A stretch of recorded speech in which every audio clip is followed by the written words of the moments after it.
সবাইকে স্বাগত। Principal of digital ইলেকট্রনিক্সের অষ্টম অধ্যায়ের সিরিজ ভিডিওর অন্য আরেকটি নতুন পর্বে আজকে আমরা কার্নো ম্যাপ বা কে ম্যাপ নিয়ে আলোচনা করব। শিক্ষার্থীদের অনুরোধ করব তোমরা যেভাবেই হোক না কেন এই কার্নো ম্যাপকে ভালো করে শিখে নেবে, কারণ হচ্ছে প্রতি বছরই এখান থেকে এক বা একাধিক প্রশ্ন হয়ে থাকে। তাই সবাইকে অনুরোধ করব কার্নো ম্যাপকে ভালো করে শিখে নেওয়ার জন্য। কার্নো ম্যাপ বলতে কী বোঝায়? বিজ্ঞানী মরিস কার্নফ বুলিয়ান সমীকরণকে সমাধান করার জন্য 1953 সালে একটি ম্যাপ পদ্ধতি উদ্ভাবন করেন। এই ম্যাপকে কার্নো ম্যাপ বা কে ম্যাপ বলে। কে ম্যাপ কতগুলো বর্গাকৃতির ঘর বা খোপের সমন্বয়ে তৈরি করা হয়।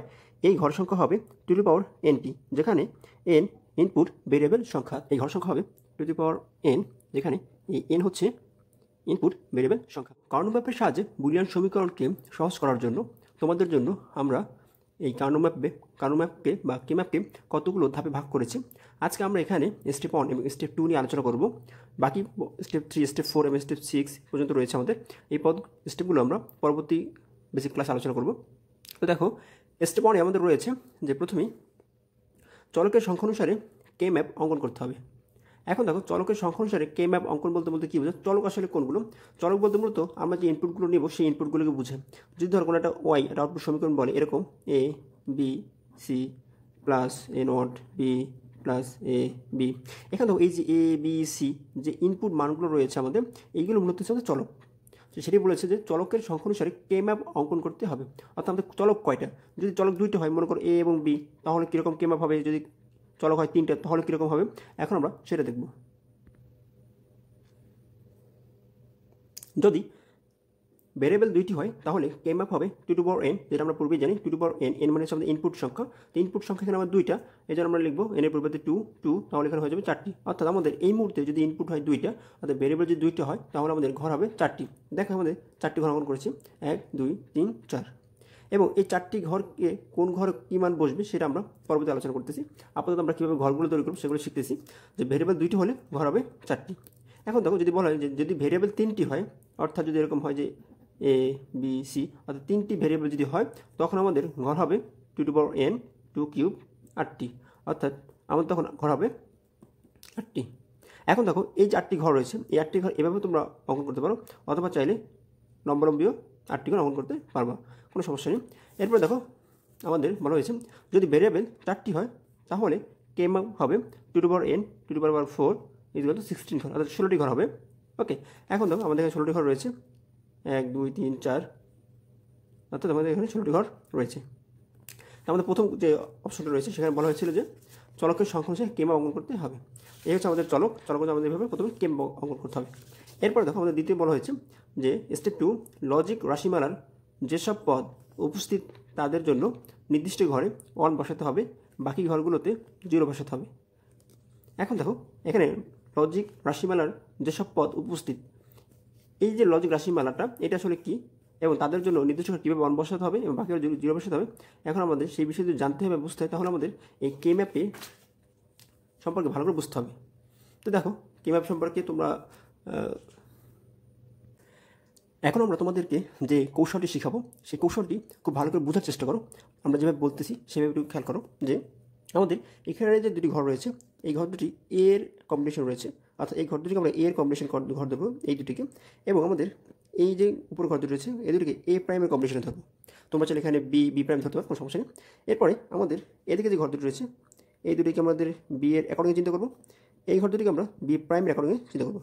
তাহলে দেখো আমরা কী করবো, আমাদের এই ঘরের দুই পাশে এ, এখানেও এ, আমরা সেটা এখানে লিখবো এ এবং এই ঘর দুটি রয়েছে এ প্রাইমের অ্যাকর্ডিংয়ে, এই জন্য এখানে লিখবো এ প্রাইম। এখন দেখো, এই ঘরটা আরও কার অ্যাকর্ডিং রয়েছে বি প্রাইম, এখানে লিখবে বি প্রাইম, এখানে লিখবে বি প্রাইম। এরপর দেখো, এই ঘরটি কার বির জন্য, এখানে লিখবে বি, এখানে লিখবো বি।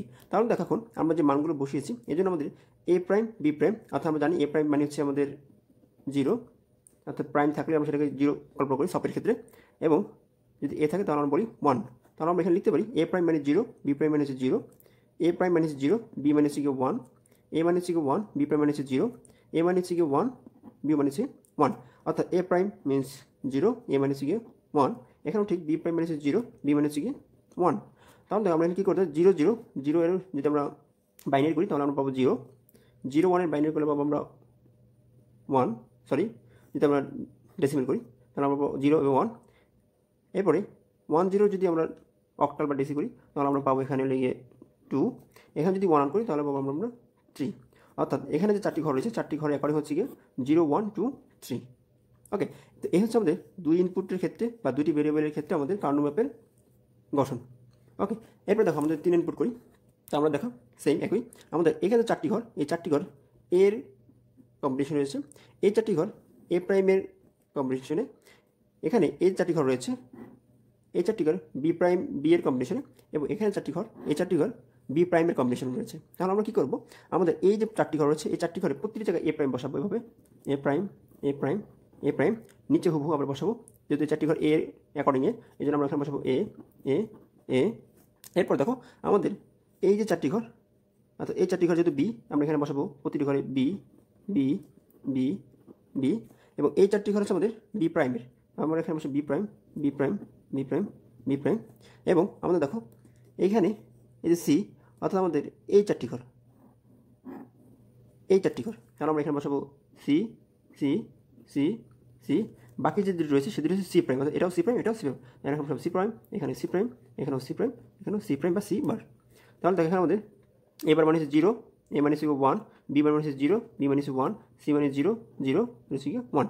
এখন যদি আমরা বসাই এ প্রাইম মানে 0, বি প্রাইম 0, সি প্রাইম 0, এরকম আমরা বসেই যাবো আমরা 0 0 1 0 1 1 0 1 0 1 0 0 1 0 1 1 1 1 1 1 0।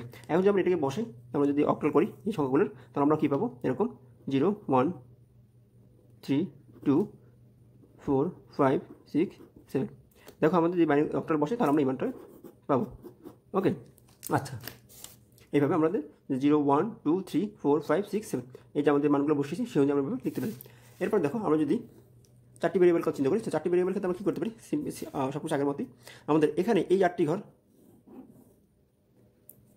এ প্রাইমের কোঅর্ডিনেটে থাকবে, অর্থাৎ এর কম্বিনেশনে, এবং এই 4টি ঘর এই 8টি ঘর আমাদের এর অ্যাকর্ডিংয়ে থাকবে। আমরা কী করবো, এই 4টি ঘর আমরা এ বসাবো, এ এ এ এ এ এ এ, এবং আমাদের উপর 4টি ঘর হচ্ছে এ প্রাইম,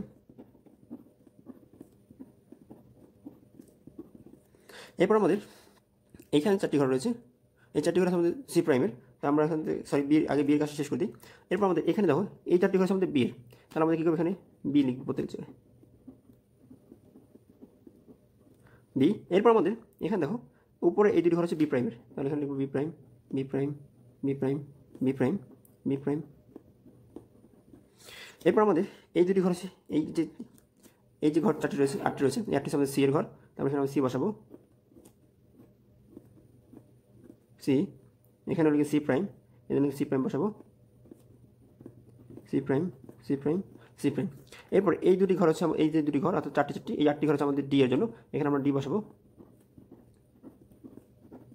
ডি, এবং বাকি যে 2টি ঘর আছে এই 2টি ঘর হচ্ছে আমাদের ডি প্রাইমের, অর্থাৎ ডি প্রাইম।